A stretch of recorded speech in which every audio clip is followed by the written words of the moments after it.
وعلى آله الطيبين الطاهرين وعلى أصحابه وأزواجه وأولياء أمته أجمعين. أما بعد، أعوذ بالله من الشيطان الرجيم. بسم الله الرحمن الرحيم. ياسين والقرآن الحكيم. صدق الله العظيم. إن الله وملائكته يصلون على النبي يا أيها الذين آمنوا صلوا عليه وسلموا تسليما. میری بات پڑھے اللهم صل على سيدنا ومولانا محمد وعلى آل سيدنا ومولانا محمد بعدد كل معلوم لك. صلاة وسلام عليك يا سيدي يا رسول الله وعلى آلك وأصحابك يا حبيب الله. الصلاة والسلام عليك يا سيدي يا رحمة للعالمين وعلى آلك وأصحابك يا خاتم النبيين. اللہ تبارک و تعالی جل شانہ کی حمد و ثنا اور حضور نبی کریم رؤوف الرحیم امام الانبیاء محمد مجتبیٰ جناب حضرت پیارے محمد مصطفیٰ صلی اللہ علیہ وآلہ وسلم کی بارگاہ نازنین میں عقیدتوں محبتوں ارادتوں کا خراج پیش کرنے کے بعد معزز و محترم سامعین و ناظرین، آج کی یہ خوبصورت ترین تقریب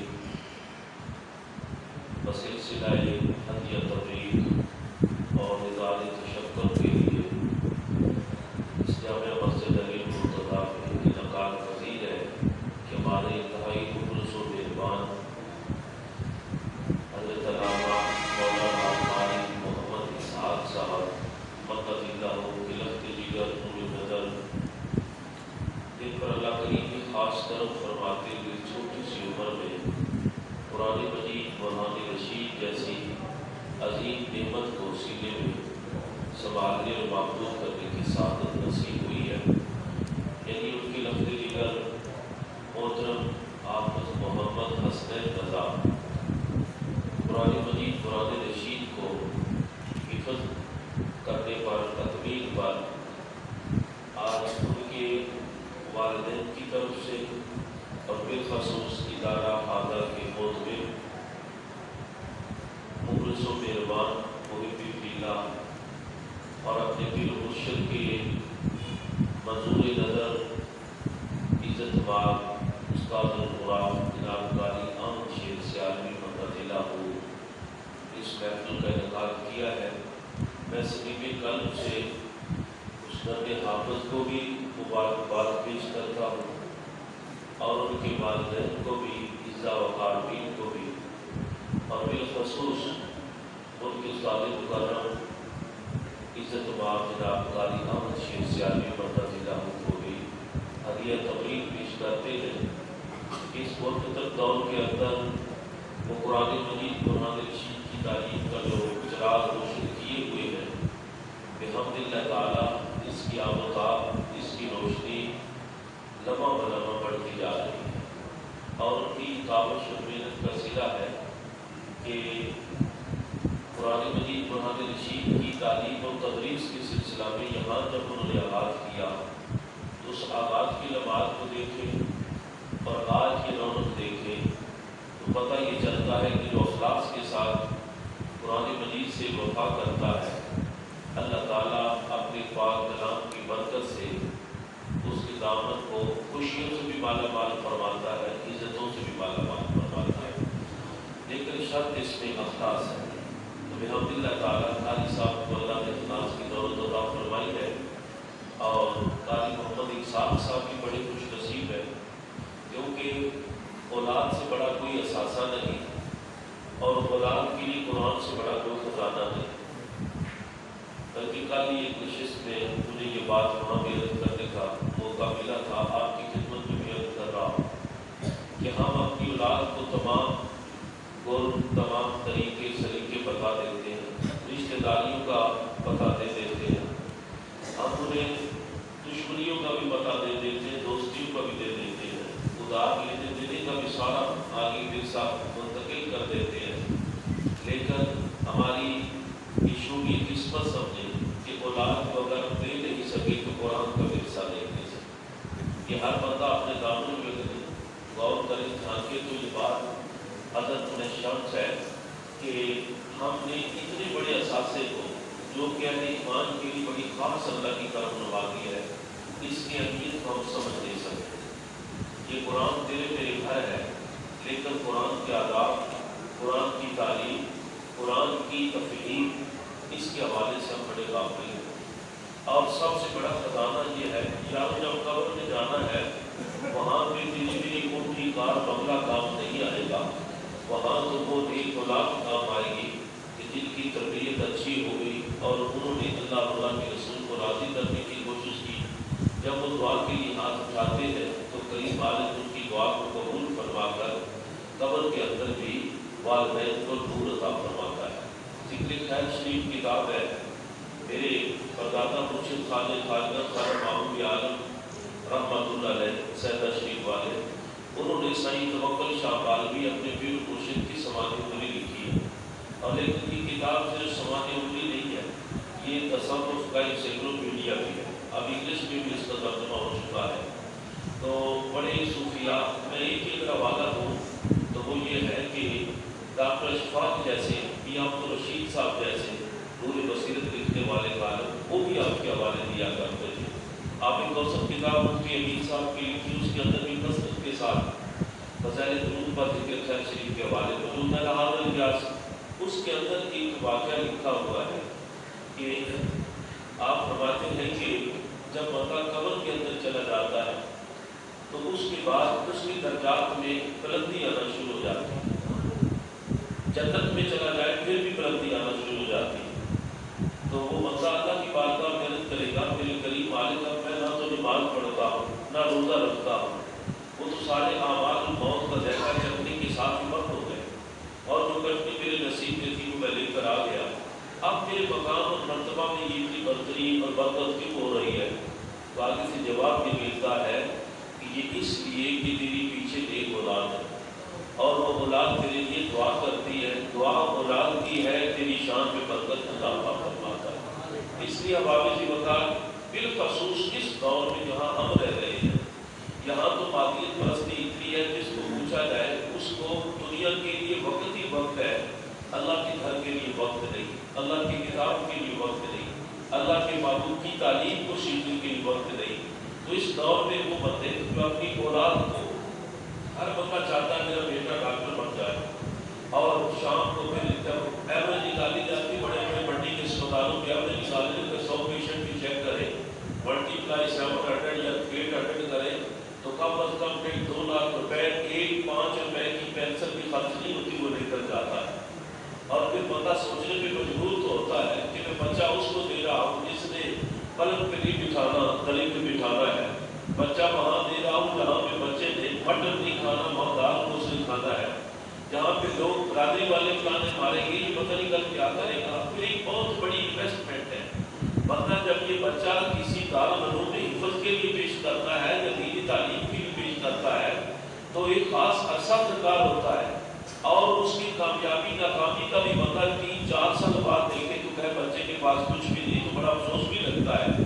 لیکن یہ بندہ جب اللہ کی ذات کے ساتھ اخلاص کے ساتھ سودا کر لیتا ہے کہ میں مالک تیرے پاک کلام کے لیے بچہ اپنا وقف کر رہا ہوں، تو اللہ رب اس کو ضائع نہیں ہونے دیتا۔ اللہ کریم اس کی تصدیق فرماتا ہے، یہ والدین کی بہت بڑی قربانی ہے، اپنی اولاد کو دین کے لیے پیش کرنا بڑا اثار ہے، اور یہی سبب ہے کہ پھر میرا مالک انہیں کبھی ڈگمگانے نہیں دیتا۔ اور اللہ نے قرآن مجید، قرآن رشید کو جو عظمت اور شان دی ہے، جو وقت میرے پاس ہے اس کے اندر صرف 3 باتیں میں نے اور عرض کرنی ہے۔ ایک تو وہ کہ اس بچے نے جو کتاب اپنے سینے میں محفوظ کی ہے اس کتاب کی شان کیا ہے۔ دوسرا، یہ کتاب جس نے استاد نے اس کے سینے کے اندر منتقل کرنے کی محنت کی، اس کا مقام کیا ہے۔ اور پھر جس والد گرامی اور والدہ نے اپنے بچے کو اس ماحول کے اندر بھیجا، ان کی رب کی طرف سے مقام اور شان کیا ہے۔ اب آگے جی بتاتا ہوں یہ صاحب کہتے ہیں مدینہ نے گرامی قدر اللہ تبارک و تعالیٰ نے قرآن مجید قرآن رشید کو اللہ کا کلام ہے جس کے بارے میں ابتدا میں فرما دیا ذالک الکتاب لا ریب فیہ کہ یہ وہ کتاب ہے جس کے اندر کوئی ریب نہیں، کوئی عیب نہیں، کوئی جوڑ نہیں۔ اس کے اگر متن کو دیکھیں تو پھر بھی اس کے اندر کسی قسم کی کوئی کمی بیشی نہیں، اور 1430 سال ہو گئے لیکن یارو آج تک اس کے اندر کوئی تبدیلی نہیں آ سکی۔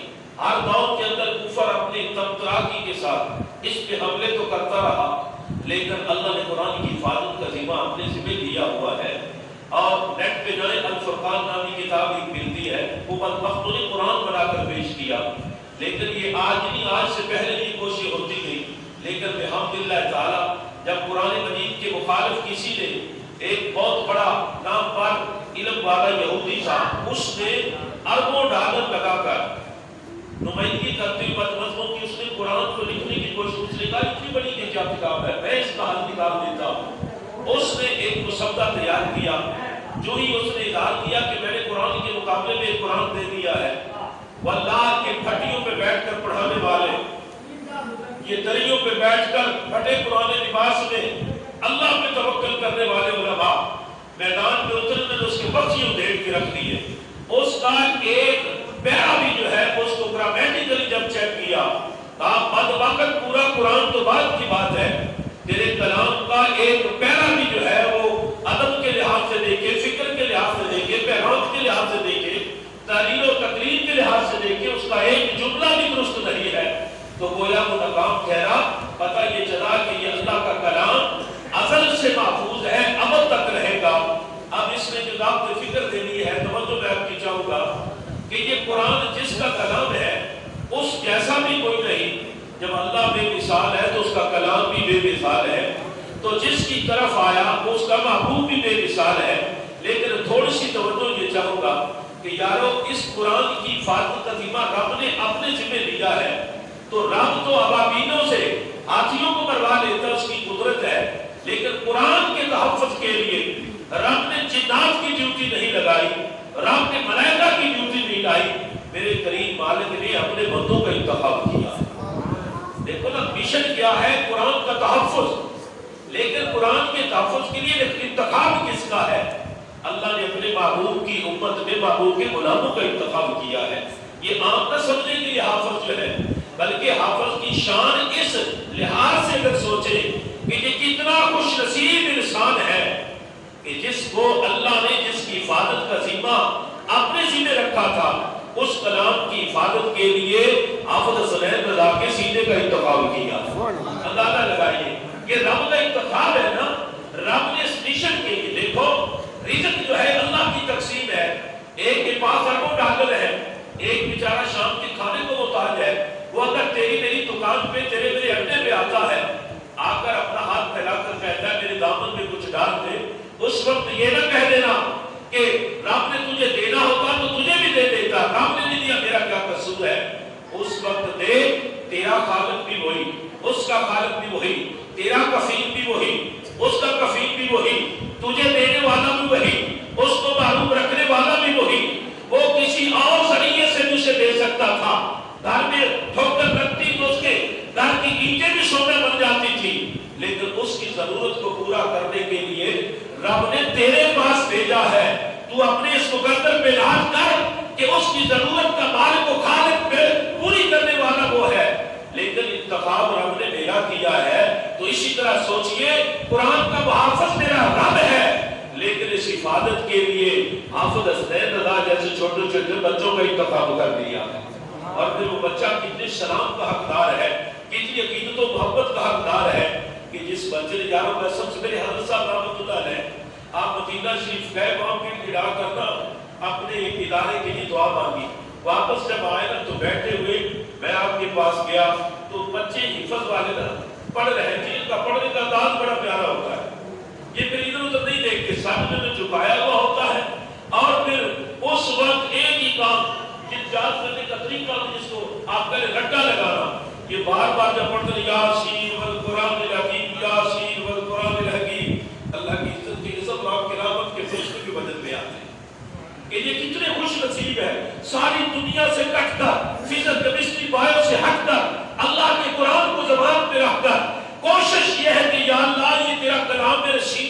جائے.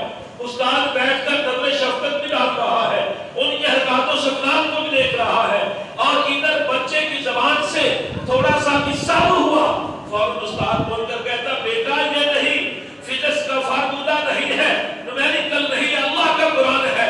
آپ میں تجھے بتاتا ہوں کہ یہ تم نے کس طرح اس کو ادا کرنا ہے. تو پھر یہ بچوں کا ادب کے ساتھ پڑھنا کہ جب جھولتے ہیں تو پڑھتے ہیں, ایسے لگتا ہے رب کی رحمت کو بجٹ آ رہا ہے. میرے حضرت صاحب بیٹھے ہوئے تھے, قسم سے آپ نے دیکھا بچے نا پڑھ رہے ہیں بڑے دھیان سے قرآن پاک, ان کا سارے ہر طرف سے ان کا دھیان کٹا ہوا ہے. آپ کی آنکھوں میں شکریہ کیا آنسو آ گئے. مجھے کہتے ہیں طارق میرا دل بڑا خوش ہوتا ہے جب یہ قرآن پڑھتے ہی تو بن جاتا ہے.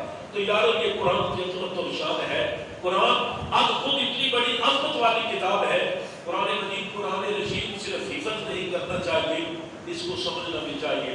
اللہ کریم نے قرآن پاک میں کیا فرمایا ہے کہ یا رب لکل شیء, قرآن مجید کے اندر اللہ کریم نے ہر چیز کی وضاحت فرما دی, ہر چیز کی. اور دوسرے مقام میں کیا فرمایا ولا رتب ولا یابس الا فی کتاب مبین.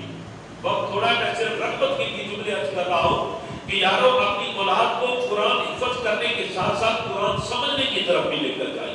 قرآن سمجھنے والی کتاب ہے.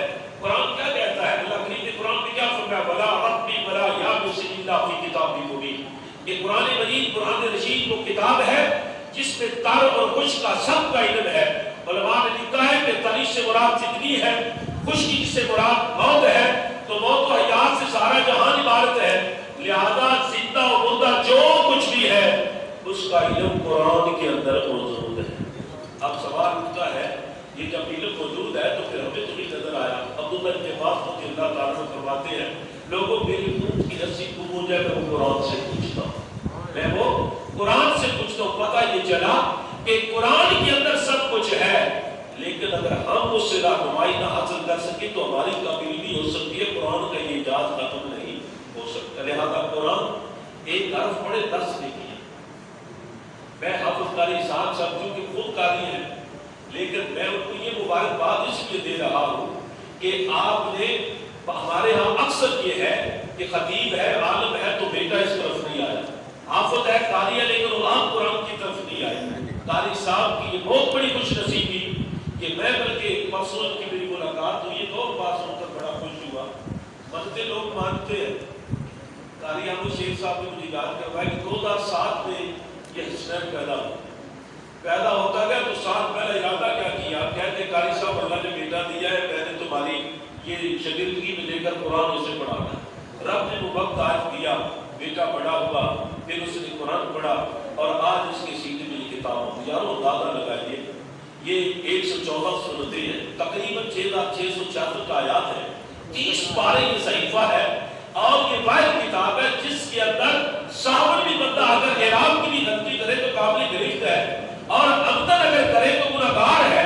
اور اس کا کتنا پہرا دینا ہے, لہجے کا دینا ہے, ادائیگی کا دینا ہے, رام کا دینا ہے, اور اس کے رموز و کاف کو دیکھنا ہے. دنیا کی کوئی اور کتاب اتنی نہیں جس کے بارے میں اتنی اہمیت ہو. تو اس قرآن کو پھر اس انداز سے پڑھانے والے کی شان بھی تو بڑی بلند ہے. دیکھو نا انسان منزل پہ چلا جاتا ہے. آج حافظ صاحب بڑی شان والے, فرشتے ان کے قدموں کے نیچے پردے چھانے والے, گھر سے نکلے تو اسکورٹی اللہ کے فرشتے کرتے ہیں. یہ تو آپ نے مسئلہ سنا کہ جب جنت میں یہ جائیں گے اکیلے نہیں جائیں گے, اپنے خاندان سے بخشوا کر جائیں گے. لیکن میں لاکھوں سلام اس استاد کو بھی پیش کرتا ہوں.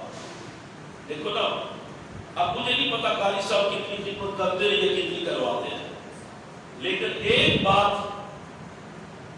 کہ میں بڑے وسوخ کے ساتھ آپ احوال کی موجودگی اور آپ کی رحمت کے لیے عرض کرنے لگا ہوں. جہاں تک میرا مطالعہ تجلیہ ہے, کوئی ہو بندہ ایسا, ورنہ قرآن پڑھانے والا پیسے کی وجہ سے قرآن پڑھانا نہیں چھوڑتا. اس وجہ سے ناراض نہیں ہوتا کہ میں نے قرآن نہیں پڑھانا, میری تنخواہ ہونی ہے یا میری خدمت کیا. پوری منڈی بہت نہیں کرتا. میں اس کی بات کو کچھ اکابر بیٹھے ہوئے جن کا مساجد کے ساتھ تعلق ہے, انتظامیہ میں بھی شامل ہو گئے, جن کے کاروبار منڈی میں دیکھیں تو بڑے بڑے ہیں. ذرا یہ بھی دیکھیں کہ تمہارے بچے کو قرآن سکھانا اس کی خدمت کی خود اس فیلڈ میں. لیکن واللہ ان احباب کے گھروں کے اندر اگر آسودگی ہے وہ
بیان کرتے ہیں، آپ نے بھی سنا ہوگا کہ ایک بندہ پڑھ لکھ کر ڈاکٹر بن گیا.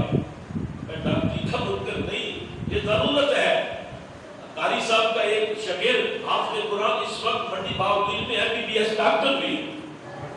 پچھلی تقریب اس کی جب ہوئی تھی اس میں مجھے حاضری کا موقع ملا. کہنے کا مقصد یہ ہے کہ یہ دنیا نہیں ہے جس کو ہم دنیا سمجھتے ہیں. ایک جملہ آپ کو رچ کرنے لگا ہوں علامہ باسط سیالوی صاحب کی بھی خدمت میں کہ میرے حافظ صاحب رحمۃ اللہ علیہ سے کسی نے پوچھا دنیا کیا ہے؟ یہ سچا واقعہ.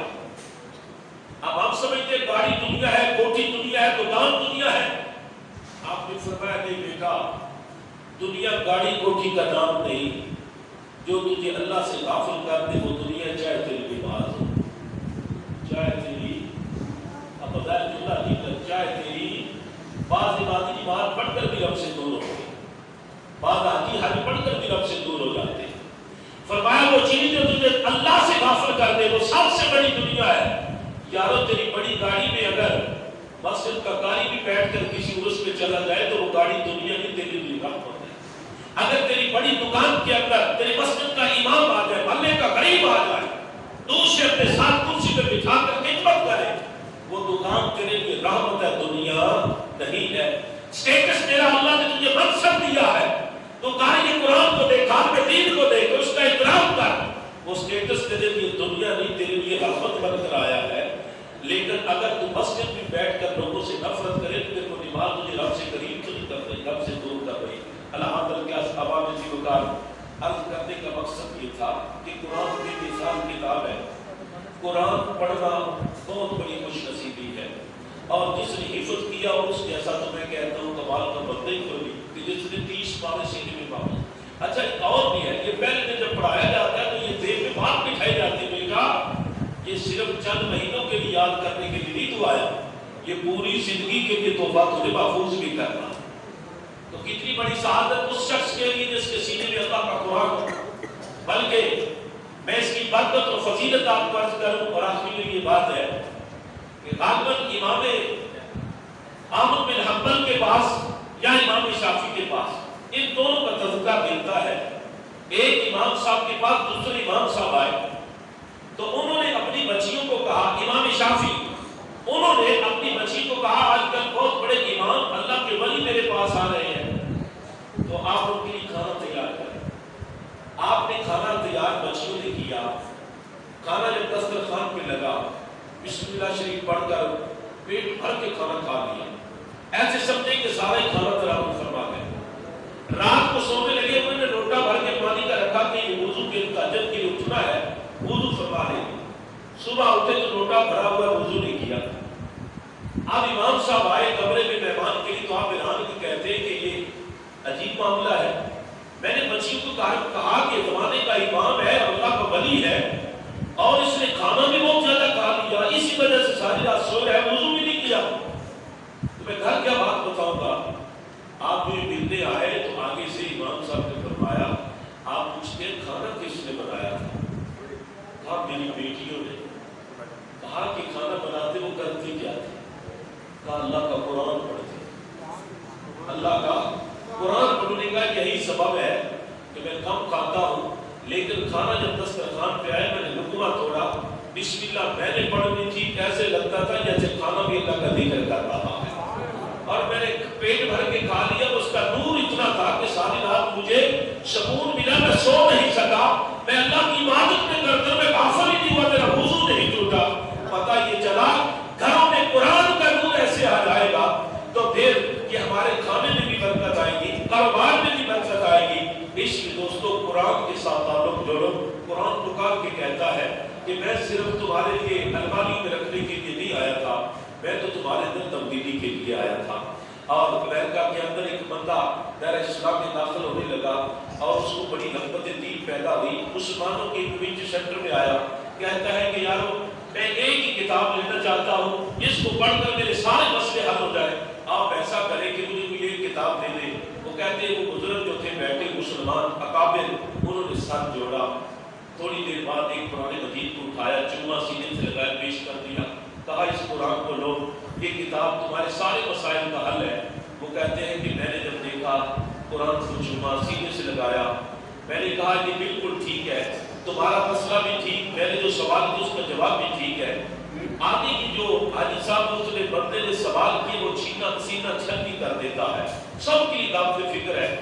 اس نے کہا کہ مجھے یہ بتاؤ ایمانداری سے, تم نے کہا میرے ہر مسئلے کا حل قرآن میں ہے, کیا تم اپنے ہر مسئلے کو قرآن کے مطابق ہی حل کرتے ہیں؟ سب خاموش ہو گئے. یہ نور تیرے میرے گھر موجود ضرور ہے, لیکن عزیزان گرامی کا در ہم اس نور سے اپنے سینے منور نہیں کرتے. خوش نصیب ہے قاری محمد اسحاق صاحب یا ان جیسے دوسرے والدین جنہوں نے اپنے بچوں کو قرآن کی تعلیم کے لیے وقف کیا. میں ایک اپنی فیملی کی بات عرض کر کے اجازت لے رہا ہوں. میں نے بڑا تجزیہ کیا اپنے خاندان میں. یہ آپ لوگوں کی رغبت اور محبت کے لیے, قاری صاحب کو سلام پیش کرنے کے لیے. واللہ سچی بات, میرا ایک تائی کا بیٹا اکیلا, والد بھی فوت ہو گیا, والدہ بھی. میری والدہ نے اس کو پالا, میٹرک تک میں نے اسے پڑھایا. پھر میں نے کہا میرا شریف چلے جاؤ, پڑھو گے تو سال بعد تیری روٹی کا بھی انتظام ہو جائے گا, معاشرتی طور پہ معاشی طور پہ بھی تیرا مسئلہ حل ہو جائے گا. تو اس نے کہا کہ نہیں, جہاں میرے چچا کے بیٹے پڑھتے میرے کالج میں پڑھنا ہے. میں نے کہا ٹھیک, اسے کالج میں داخل کروایا. لیکن وہ میرا گھر چھوڑ کر اپنے ماموں کے پاس چلا گیا. میرا ضد تھی کہ میرا شریف چلا جا, قرآن کی تعلیم ملے گی, عالم تو بن جائے گا. تو وہ تھوڑا سا ناراض ہو کر چلا گیا. ایف اے کے اندر اس کی سپلی آ گئی. ایف اے کے بعد اب وہ کسی کو بتائے بغیر, بیٹی شریف قاری محمد اسلم صاحب جو ڈاکٹر سے معذور تھے, اللہ غریب میرا, ان کے پاس چلا گیا بغیر بتلائے. 2-3 مہینے بعد پتا چلا. میں نے کہا اب کدھر ہوتا ہے؟ اس نے کہا بھائی میں حفظ کر رہا ہوں. میں نے کہا اچھی بات ہے. اب سنیے, اس نے سال کے اندر قرآن حفظ کر دیا ایف اے کے بعد. اب اس وقت سے لے کر آج اس ہمارے بھائی کا حال یہ ہے, گھر پالگی میں بہترین اس کا, اس کے پاس ایک رجسٹر ہے, علاقے کی کم از کم 3-4 بچیاں جو یتیم ہیں ان کی سالانہ شادی کا خرچہ وہ اٹھاتا ہے, اپنی جیب سے نہیں, اتنے وسائل نہیں. لوگ اتنا اعتماد کرتے ہیں تو باہر سے ڈونیشن آتی, آگے وہ خدمت کرتا ہے. وہ 3 حج پڑھ چکا, ہر سال عمرے پہ جاتا ہے اور پورا سال وہ اپنا دور کرتا رہتا ہے قرآن پاک کا. میں نے جب اسے دیکھا, دیگر اپنے فیملی ممبران کو دیکھا, یقین جانیے جو ہم میں سے صرف کالج کی تعلیم میں گئے ہیں, میرے بھائی بھتیجے بھانجے, وہ صرف دنیا کما رہے ہیں. جنہوں نے قرآن پڑھا ان کے گھر بھی بڑے ہیں, گاڑیاں بھی ہیں, اور عزت بھی انہیں کی سب سے زیادہ ہے. وہ یہ نہ سمجھے کہ قرآن پڑھنے والا کہاں جائے گا. ہمارے بادشاہ میں یہ بھی تانا ہے کہ حفظ کروا لو گے, آگے کیا بنے گا, اس کا کمائے گا کہاں. رازق تو وہ یہاں پہ ہے, رازق تو وہ ہے جس کے قرآن کو سینے سے لگایا اور وقت دیا, کیا وہ اپنے بندے کو ضائع کر دے گا؟ واللہ نہیں, وہ قرآن پڑھنے والے کو عزت کا تاج بھی دیتا ہے, عزت کی بھی فراوانی عطا فرماتا ہے. آخر میں منتظمین سے بالخصوص قاری محمد اسحاق صاحب کا شکر گزار ہوں کہ جنہوں نے بندہ ناچیز کو آپ جیسے خوبصورت عقیدے, خوبصورت سوچ, خوبصورت دل کے مالک لوگوں سے مخاطب ہونے کا موقع دیا, اور حضرت علامہ مولانا قاری احمد شیر سے عالی مدد دلا. کیونکہ یہ بھی قسمت کی بات ہوتی ہے, کچھ دور رہ کر جلدی پہنچ جاتے ہیں, کچھ قریب رہ کر لیٹ سے آتے ہیں. یہ اپنے اپنا نصیب ہوتا ہے. تو قاری صاحب کو قسم سے دل کر کے سلام کر دیں بحمد اللہ تعالیٰ. 2 بندے اس نوجوان کے اندر 2 خوبیاں جو میں نے دیکھی, ایک تو اپنے پیر کا دیوانہ, دوسرا قرآن کے ساتھ اخلاص. اور میرا خیال ہے اس سے بڑی دولت ہوئی جو قرآن کے ساتھ مخلص ہو. جب قرآن کو زوال نہیں تو اس کے ساتھ اخلاص کرنے والے کو زوال کا پا سکتا ہے. یہ اصول ہے. قرآن جتنا جامع کتاب ہے تو اس کے ساتھ پیار کرنے والے کو رب مٹنے نہیں دیتا. قرآن دنیا میں تیرے میرے مسائل کا حل ہے تو قبر و حشر میں بھی تیرے میرے مسائل کا حل قرآن ہی. تو قاری صاحب کی بھی بلا شبہ بڑی ہے. یہ صرف حفظ نہیں کراتے, پختہ حفظ بناتے. مجھے کہہ رہے تھے یہ بچہ انشاءاللہ پورا, بلکہ ان کے والد کو کہہ رہے تھے کہ آپ اس طرح کریں, بچے کو کسی اور حافظ کے پاس بھیجیں تاکہ وہاں بھی منزل سنائے, انہیں پتہ چلے کہ بچے نے یاد کتنا بہت کی سی. بڑی خوش نصیبی ہے۔ اللہ تعالیٰ ان کی عمل میں مزید برکت عطا فرمائے اور اللہ کریم ان کا سایہ تعدیر ہمارے سروں پہ سلامت فرمائے۔ اللہ کریم حافظ حسنین رضا کو کلام کی اس تلاوت کی مزید پختگی عطا فرمائے۔ یہ نعمت جو اللہ نے اس کے سینے میں عطا کی ہے، مالک اپنے محبوب کے صدقے اس کا سینہ مزید روشن فرمائے اور آپ قرآن کو مزید سمجھنے کی بھی توفیق عطا فرمائے۔ جتنے طلباء یہاں پڑھ رہے ہیں، بڑے بڑے بزرگ لوگ آئے ہوئے، سب دعا مانگے اللہ تعالیٰ ان بچوں کے سینوں کو قرآن کی روح سے منور فرمائے۔ یا رسول اللہ اپنی روح کا اسیر رہنے دے، مفلسی میں امیر رہنے دے، اس بادشاہت کا کیا اعتبار، احتیاطاً فقیر رہنے دے، دولت عشق نبی سینوں میں بسائے رکھنا، یہ خزانہ ہے جو ڈیروں سے بچائے۔ آمین و آمین آمین۔